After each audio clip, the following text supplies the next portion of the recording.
Hi guys, today I'm here to share something very special with you. I'm making a Ganpati idol at home, and I basically grew up seeing my dad make Ganpatis at home, and somehow I'm more influenced by how he does it. Maybe there are better ways to do it, but we believe in a clean environment and saving the environment. So we always use something which is called the shadu mati. So shadu is a kind of a clay that traditionally was used to make the Ganpati idols, and I live in US, so I found this really interesting clay last year in, I think I got this from Michael's. I'm not very sure, but I think it was Michael's, and I got this for $10. This is an dry clay, so it takes a little time to dry, but nonetheless it's a very natural clay, and it kind of, if you immerse the idol later, after the Ganpati is over, if you immerse it in water, it will take this idol probably a day or so to dissolve in water. And so I love this. I think this is one of the best clays that are available in the market. Plus, this is a very light color. Like when it dries, it becomes more light. This box says it's white, but it's not really white. It's kind of like gray. But when it dries a shade or two lighter. And I have just one color.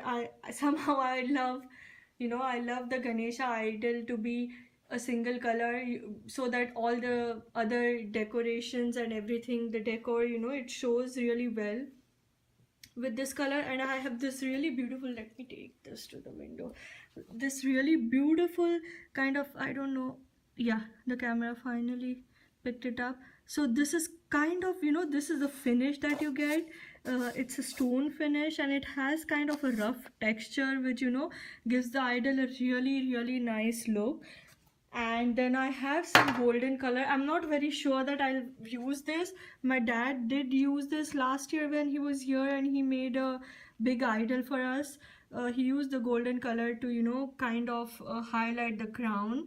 But since it's my first time making this idol, I don't think that I'll use the golden color. Just to be on the safer side, I might just go with the stone finish for this one.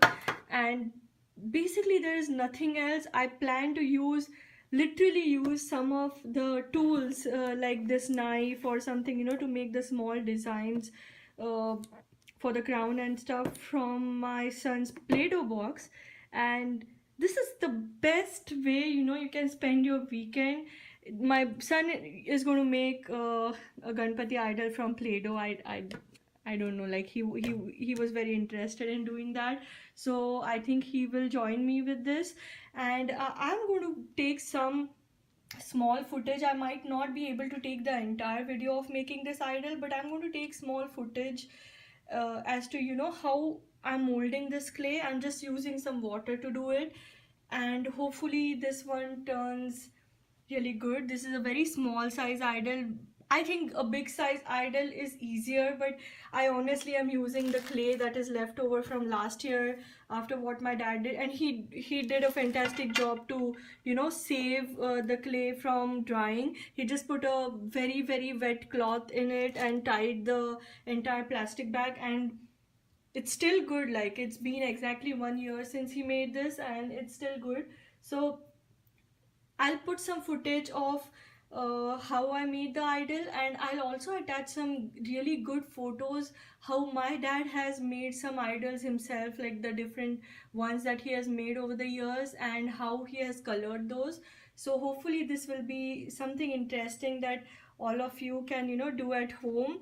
And it's a fun project, and it's also a very satisfying project to have, to make the idol yourself and then enjoy the entire Ganpati celebration with that idol. It's very special to me and my family. So I'm basically trying to learn what my dad did and continue that and teach that to my children. Hopefully, I don't know whether I can do a good job as he did, but practice makes perfect. So here goes my first idol.